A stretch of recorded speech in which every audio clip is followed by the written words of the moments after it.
Good morning, everyone. Welcome to Miracle Network's Wednesday Meditation Gathering.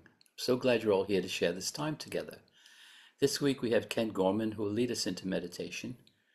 Then we have 20 minutes of silence. And after that, we open it up for sharing. Over to you, Ken.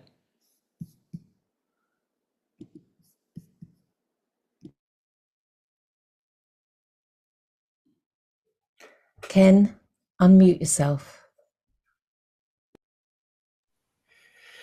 Thank you, Dan. I would just like to read a section of the course to lead us into meditation, and then we can chat about it afterwards. Are you invulnerable? Then the world is harmless in your sight. Do you forgive? Then is the world forgiving, for you have forgiven its trespasses, and so it looks on you with eyes that see as yours. Are you a body? Well, and so is the world perceived as treacherous and out to kill. Are you a spirit, deathless and without the promise of corruption and the stain of sin upon you? So the world is seen as stable, fully worthy of your trust, and a happy place to rest in for a while, where nothing need be feared but only loved. Who is unwelcome to the kind in heart? And what could hurt the truly innocent?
Open your eyes and come back into the room.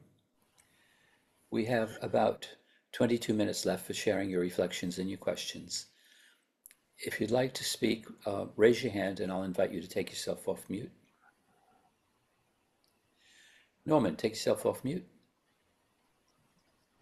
Yes, thank you very much, Ken. Just this morning, believe it or not, I was sitting here waiting to join, and I thought, I wonder, should I just have a wee look through the course?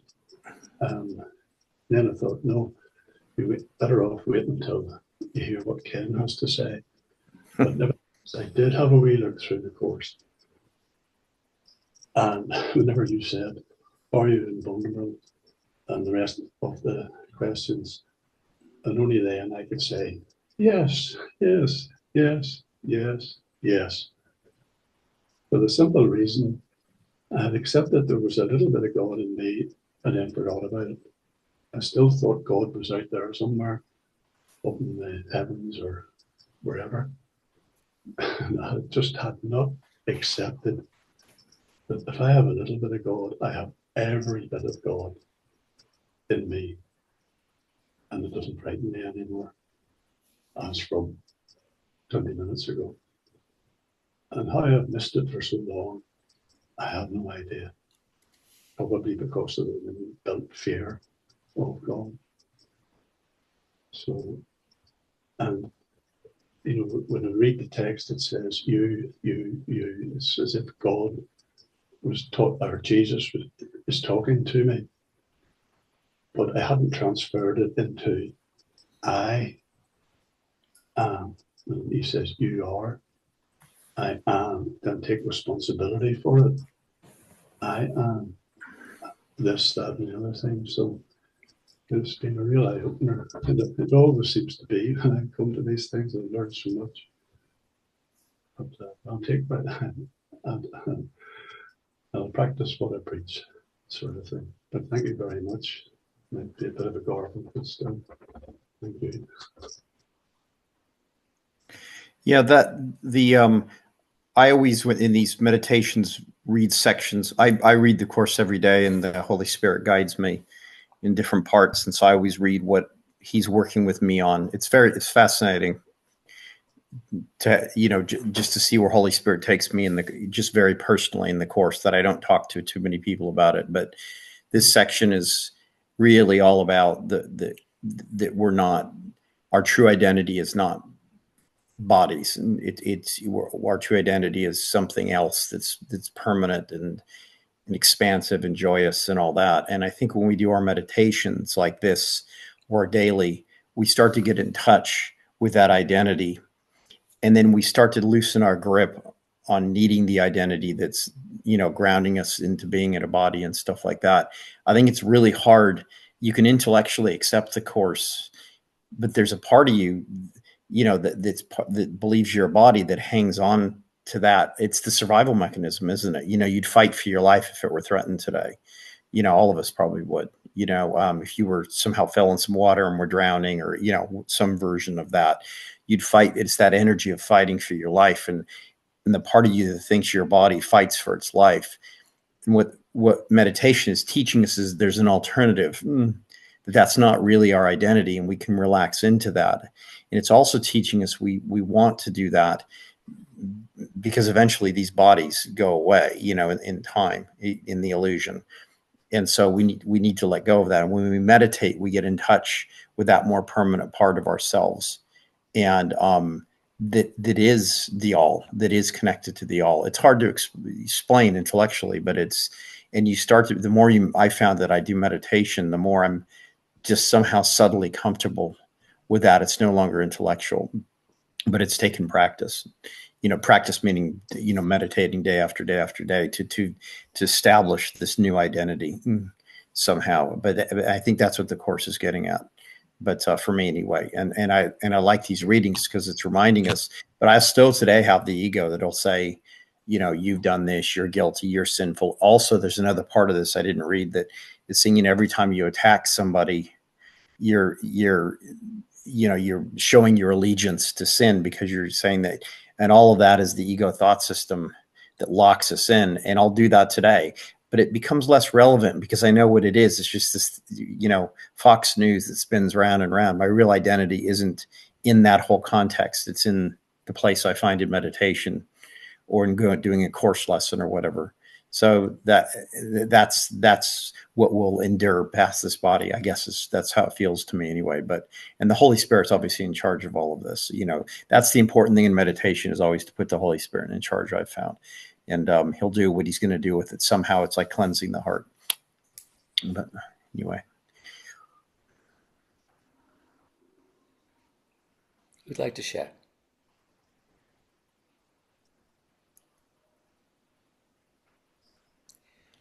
Ken, do you have any thoughts you could give me about how to quiet your mind? Because I find my mind when I meditate every day, but I'll meditate and I'll have a quiet mind for 10 seconds or something, and then I'll start spinning into into thoughts, and then I'll try to quiet my mind, and it's like a dance back and forth. But is your mind still when you meditate? No. Of course not. I don't No, know. my cat was meowing during the meditation, by the way, at the window. And I was actually grateful because my mind was going on something. Your mind's always going on something. And the cat took my attention, that going around, to the meowing of the cat. And it allowed me to work on the meditation because it sort of occupied that part of my mind that's thinking on the meowing. It's the reason why when we meditate, sometimes you watch the breath. You can even have a bell ringing. The Buddhists will teach you can have an object to your meditation, and the only purpose is to take that thinking part of the mind and have it focused on one thing. So now you only have one thing to deal with, the cat meowing. So now I can go back to resting in my heart, because I had a teacher that said you have two centers of consciousness, two places where you have awareness. One is in the head, where you're doing 1 + 1 = 2, where my mind is busy, and the second is in my heart. And what I'm really doing is resting in my heart, and what the head is doing is irrelevant. The fact that cat's meowing doesn't affect my meditation at all, because I've given it over to the Holy Spirit for his purposes. And if you have the idea that you've asked the Holy Spirit to participate in this meditation, he's the one doing the work. I think the ego wants to say, oh no, we're doing the meditation and it has to be free of thoughts and blah, blah, blah, blah. That's not true. It's much more like the dentist office. Your only job was to sit in the chair. If you open your mouth, he will work on your teeth just because you sat there. And it's the same. And you have this idea, and that's real humility. The ego can get actually egotistical about meditation. I found this when I lived in a Buddhist community. You can actually become, wow, look at me, I'm meditating, I've quieted my mind, and I'm doing, rocking all the. That's not humility. Is no, I can't do any of this, but what I can do is sit and give time to God, as we're instructed to do in the course over and over again. And Holy Spirit will come to me and polish my heart, like polishing the mud off a windscreen. And what the head center of consciousness is doing is irrelevant. So you kind of ignore it. And basically, that's the best word we've come up with. It doesn't matter what it's doing, because the Holy Spirit's doing his work. The dentist is doing his work. Doesn't matter if you're sitting in the dentist chair thinking about your grocery list. He'll still fix your cavity. It's the same. And so you don't worry about that. What happens over time is your consciousness, drops into that heart center in a lot of the meditations, and the mind just gets driftier and driftier. You're not thinking anything, but it's important not to worry about the head, because then that immediately takes your attention back to the thinking. But the other thing you can do, the Buddhist training is just label it all thinking. Oh, there I am thinking, and then go back into the heart or back into the breath. One of those. You can rest in the heart, like we're taught in the course. It has a lot of going down into things, or go back to the breath. But you're going someplace else than the head, and you can just label it. Oh, there I am thinking. Good thought, bad thought. Subtle thought, not so subtle thought, and so. Or you can have the idea that thoughts are just coming through the mind, and you're just sort of vaguely aware of them. Like, when you have the TV on in the background and you're not really watching it, and and your partner says, "Did you see that on the TV?" And you're like, "No, not really, because I was doing something else on my phone." But you were aware the TV was happening. It can be like that. I've given you guys all different things that I've been given. In the end, it's all the same. You're ignoring the head. It's what it's doing is important. So, because the Holy Spirit's doing his work, because you provided time. Teacher of God, how's the teacher of God spend his day? The very first thing is that you spend your quiet time with God. The only real instruction is that you sit up. And the course lessons all teach us to be quiet and give that and acknowledge the Holy Spirit's authority. See, that's real humility. I acknowledge that.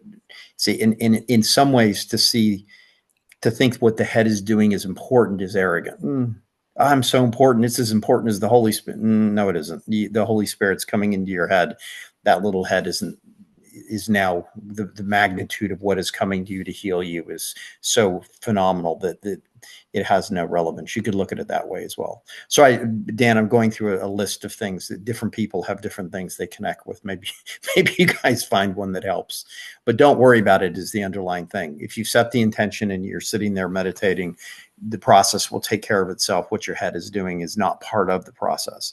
And if you ever think I had a good meditation or a bad meditation, you're wrong.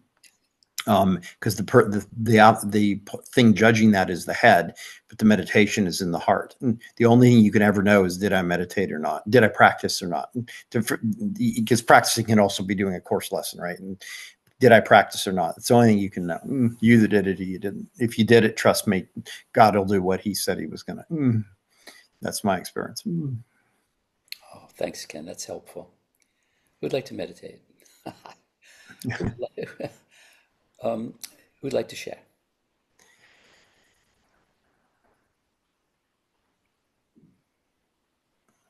I think I'll buy a cat. That was weird.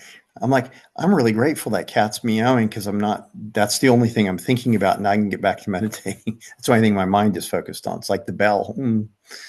But,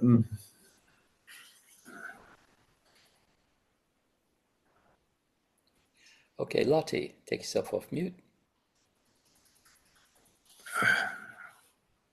Thank you. I would really like to know where you and Norman found that quote, because I found myself unable to remember anything except the beginning and the end in the meditation. But there's two things: are you invulnerable, and about being truly innocent. Of course we're invulnerable. Of course we're truly innocent. We just don't believe it.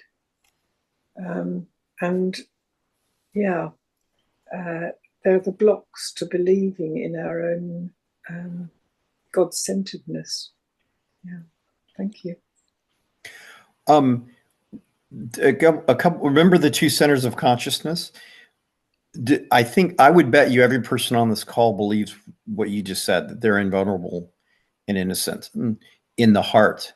I would bet you every person on this call has doubts in the head. And I think that's the problem, is we keep trying to have the spiritual process be about fixing the ego. And it isn't. This is not an ego fixing program. This is an ego ignoring program. So that's what really helped me when I got, oh, I get it. I'm not going to learn more, have more study groups, think this thing out, like, because I'm a bit of a studier and stuff. You don't think your way to enlightenment, is the old saying. What you're doing is learning to ignore that aspect. And that's what the course is all about. It identifies the ego and then tells us to choose something different, which is the Holy Spirit in the heart, whatever you want to say. And then we don't have to worry about it. We can just rest in God and know that's our true reality. But this ego is not going to stop being the ego. The cat's not going to stop meowing because that's its nature. And that's okay. God's bigger than the ego. So we're good.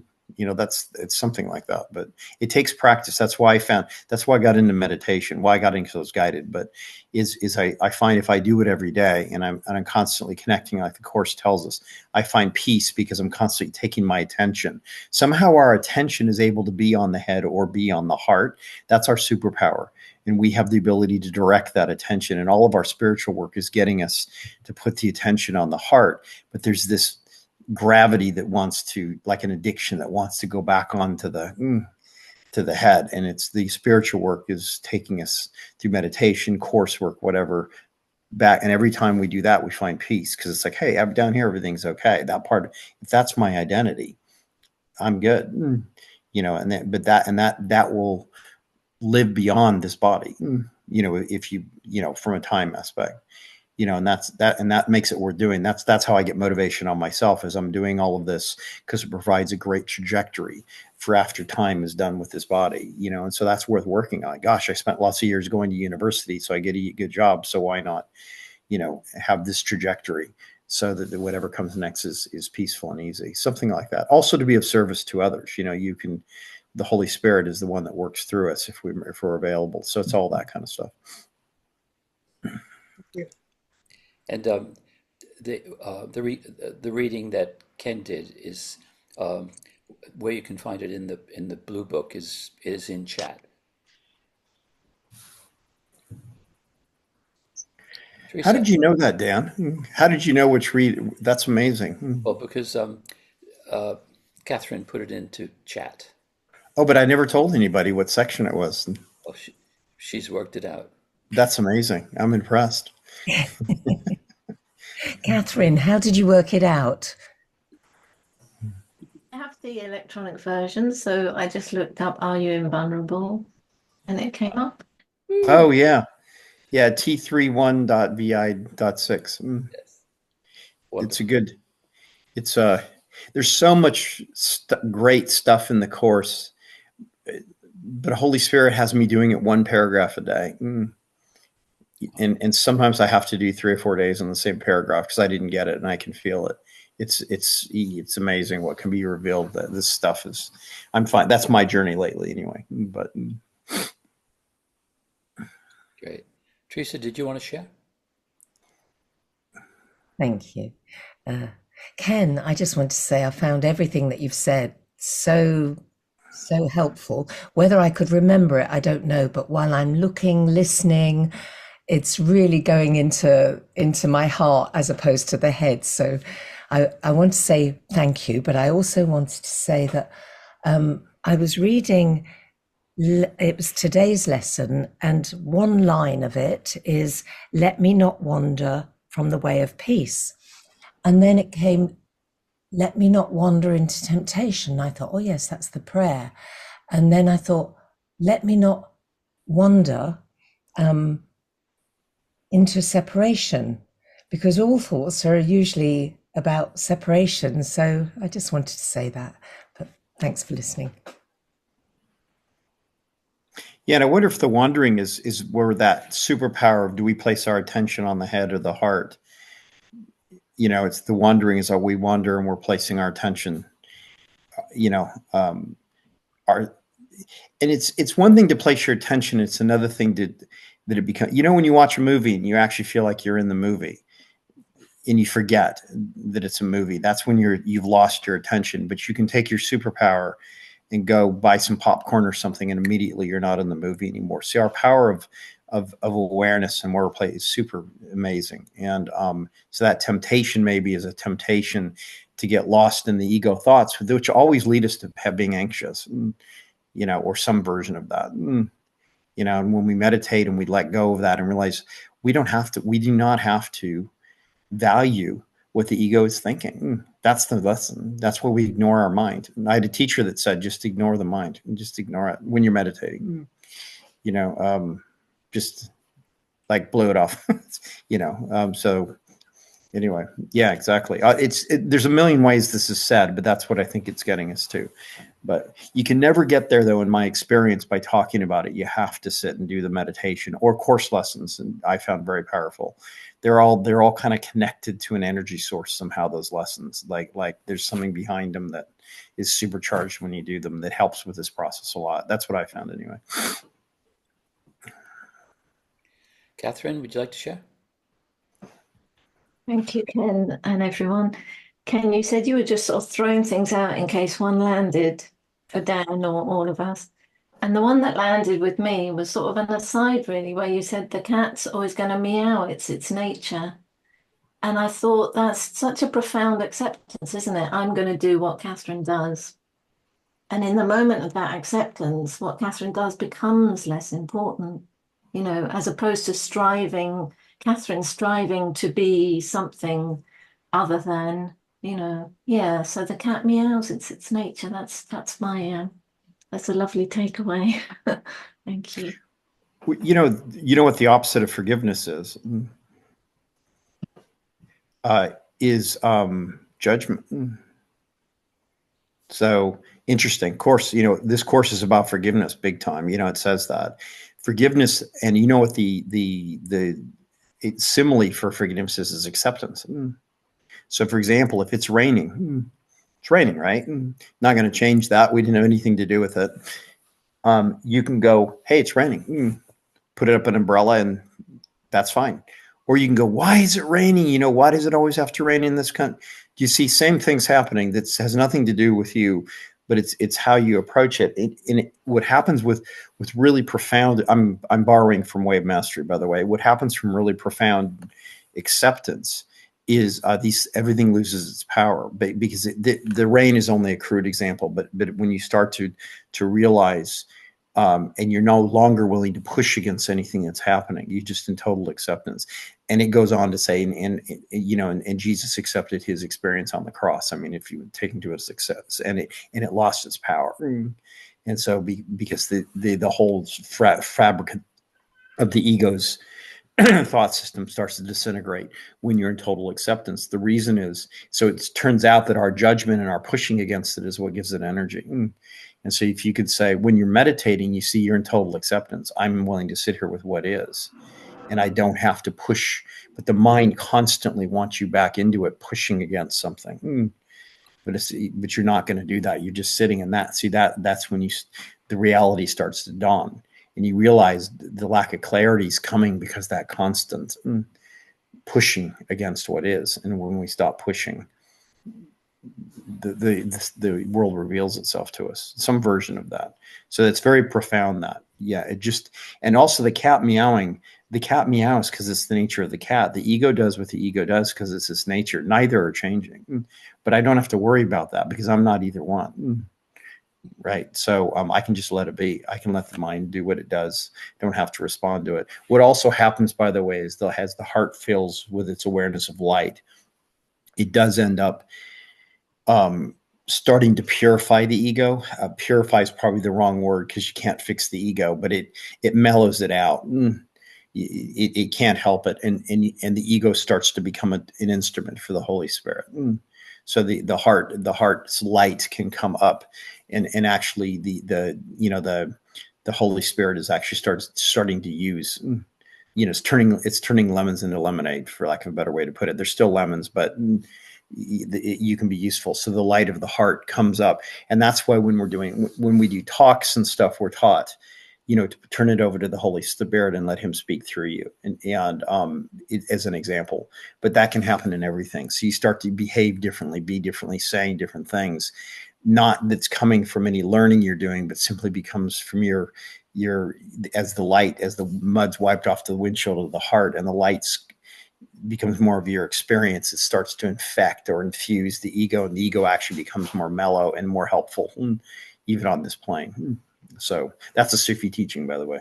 So if that's helpful, but so I'm throwing a lot of different things out here but maybe some of them resonate. They all end up being the same, by the way. They're just different ways of explaining things. So. Okay, thank you, Ken. That was so helpful. I really appreciate it. Take yourself off mute. Show your appreciation to Ken. Thank you, Ken. Thank you, Thank you, Ken. everyone. And Thank God you all for bless. being here. Thank you, Ken. Thank you.